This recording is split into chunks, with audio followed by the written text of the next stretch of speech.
ಇಲ್ಲಿ ಗಾಂಧಿ ಅಧಿವೇಶನ ನಡೆಯುವಂತ ಸಂದರ್ಭದಲ್ಲಿ ಪ್ರತಿಭಟನೆ ಮಾಡ್ತೀವಿ ಅಂತ. ಪ್ರತಿಭಟನೆ ಮಾಡಬೇಕು ಅಂದ್ರೆ ಫಸ್ಟ್ ಇವರು ಹೋಗಿ ಯಡಿಯೂರಪ್ಪ ಅವ್ರ ಮನೆ ಮುಂದೆ ಪ್ರತಿಭಟನೆ ಮಾಡಬೇಕು. ನೀವು ನೋಡಿ, ಇಡೀ ರಾಷ್ಟ್ರದ ಇತಿಹಾಸದಲ್ಲಿ ಯಾವತ್ತನ ಒಂದು ಪಾಕ್ಸೋ ಕೇಸಿಗೆ ಇಷ್ಟೊಂದು ಡಿಫರ್ಮೆಂಟ್ ಸಿಕ್ಕಿದೆಯಾ ಸರ್? ಏನಂತಾರೆ ಅದ್ರ ಬಗ್ಗೆ? FSL ರಿಪೋರ್ಟ್ ಬಂದಿದೆ ಅಲ್ಲ. ವಿಜೇಂದ್ರ ಅವ್ರು ಏನು ಹೇಳ್ತಾರೆ ಇದ್ರ ಬಗ್ಗೆ, CT ರವಿ ಏನು ಹೇಳ್ತಾರೆ ಇದ್ರ ಬಗ್ಗೆ. ಆಮೇಲೆ ಮುನಿರತ್ನ ಕೇಸ್ ತಗೊಳ್ಳಿ, ಬಹಳ ಸ್ಪಷ್ಟವಾಗಿ ದಲಿತರ ಬಗ್ಗೆ, ಒಕ್ಕಲಿಗರ ಹೆಣ್ಮಗಳ ಬಗ್ಗೆ ಹೆಂಗೆ ಮಾತಾಡಿದ್ದಾರೆ. ಏನಾದರೂ ನೋಟಿಸನ್ನು ಕೊಟ್ಟಿದ್ದಾರಾ ಸರ್ ಅವ್ರ ಪಾರ್ಟಿನಲ್ಲಿ? ನಾನು ಹೇಳಿದ್ದೀನಲ್ಲ, ಸುಮ್ಮನೆ ಕೇಸರಿ ಶಾಲ್ ಹಾಕೊಂಡ್ರೆ ದುಶ್ಯಾಸನರು ಯುಧಿಷ್ಠರು ಆಗಲ್ಲ. ಈಗಲೂ ಅದೇ ಕತೆ ಆಗಿರೋದು. ಯಾಕೆ ಇವರೆಲ್ಲರೂ ಸುಮ್ಮನಿದ್ದಾರೆ, ಸಮರ್ಥನೆ ಮಾಡ್ಕೋತಾ ಇದ್ದಾರೆ ಅಂದರೆ ಎಲ್ಲರ ಮನೆ ದೋಸೆ ತೂತಾಗ್ಬಿಟ್ಟಿದೆ. ಇಲ್ಲಿ ಎಲ್ಲರದು ಒಂದು ವಿಡಿಯೋನ ಇದೆ, ಒಂದು ಇಂಥದ್ದೇನಾದರೂ ಪ್ರಕರಣ ಇದೆ. ಅದಕ್ಕೆ ನೀವು ನನಗೆ ಬೆನ್ನಿಗೆ ನಿಂತಿಲ್ಲ ಅಂದರೆ ಇದಕ್ಕೆ ನಾನು ಯಾಕಪ್ಪ ನಿನ್ಗೆ ಬೆನ್ನಿಗೆ ನಿಂತ್ಕೋಬೇಕು ಅಂದ್ಬಿಟ್ಟು ಎಲ್ಲರೂ ತ್ರಿಶಂಕು ಪರಿಸ್ಥಿತಿನಲ್ಲಿದ್ದಾರೆ. ಸೊ ಅದಕ್ಕೆ ಇವತ್ತು CT ರವಿಗೆ ಅಷ್ಟೊಂದು ಸಪೋರ್ಟ್ ಇದೆ. ಇದೇ ಬೇಟಿ ಬಚಾವ್ ಬೇಟಿ ಪಡಾವ್ ಆಂದೋಲನ ಅವ್ರದ್ದು. ಸರ್, CT ರವಿ ಅವ್ರನ್ನ ಅವತ್ತು ನಡೆಸ್ಕೊಂಡ ರೀತಿ ಬಗ್ಗೆ ಕೂಡ ಬಹಳ ಚರ್ಚೆ ಆಗ್ತಾ ಇದೆ ಸರ್. ರಾತ್ರಿ ಎಲ್ಲ ಕರ್ಕೊಂಡು ತಿರುಗಾಡಿದ್ರು ಅನ್ನೋದು ಅದು ಅವ್ರು ಹೇಳ್ತಾ ಇರೋದು. ಇವರೇ ಬಹಳ ಸ್ಪಷ್ಟವಾಗಿ ಇವತ್ತು ಪೊಲೀಸರು ಸ್ಪಷ್ಟೀಕರಣ ಕೊಟ್ಟಿದ್ದಾರಲ್ಲ, ಯಾವ ಗದ್ದೆ ಕರ್ಕೊಂಡು ಹೋದ್ರಿ, ದಾರಿ ತಪ್ಪಿ ಒಂದ್ ಕಡೆ ಒಂದು ಡೆಡ್ ಎಂಡಿಗೆ ಹೋಗಿರೋದು ಅಷ್ಟೇ. ಯಾಕೆ ಇವರು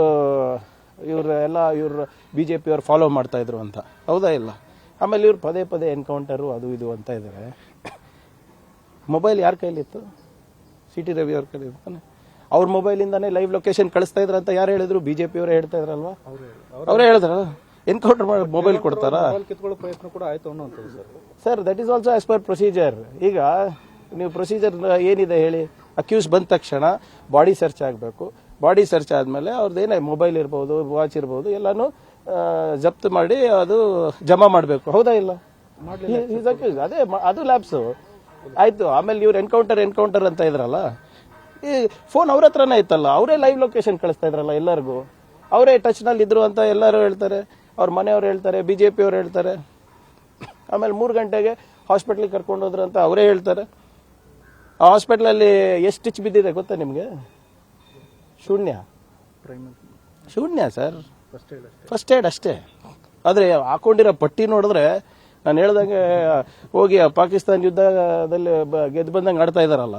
ಇನ್ನ ನಾನು ಹೇಳ್ತೀನಿ ನೋಡಿ, ಇನ್ನ 1 ತಿಂಗಳು ಆ ಪಟ್ಟಿ ಆಚೆ ಬರಲ್ಲ. ನಾನು ಹೇಳ್ತಾ ಇದ್ದೀನಿ. ಈಗ ಅಲ್ಲಿರೋ ಡಾಕ್ಟರು ಒಂದು ರಿಪೋರ್ಟ್ ಕೊಟ್ಟಿದ್ದಾರಲ್ಲ, ಹಿಂಬರ ಕೊಟ್ಟಿದ್ದಾರೆ. 3 ಗಂಟೆಗೆ ಹಿಂಗೆ ಬಂದರು, ಹಿಂಗಾಯ್ತು, ಸ್ವಲ್ಪ ಸಣ್ಣ ಪುಟ್ಟ ಗಾಯ ಆಗಿತ್ತು, ಅದಕ್ಕೆ ನಾವು ಪ್ರಾಥಮಿಕ ಚಿಕಿತ್ಸೆ ಕೊಟ್ಟಿದ್ದೇವೆ. ಇವ್ರು ಹಾಕೊಂಡಿರೋದೇನೋ ಒಂದು ಬ್ರೈನ್ ಸರ್ಜರಿ ಆದಂಗೆ ಹಾಕೊಂಡಿದಾರಲ್ಲ. ಇಷ್ಟೇನಾ ಇವ್ರ ಗಟ್ಟಿ? ಸೊ ಇದು ಎಲ್ಲಾನು ದಾರಿ ತಪ್ಪಿಸಕ್ಕೆ ಮಾಡ್ತಾ ಇರುವಂತ ಕೆಲಸಗಳು ಇವರು.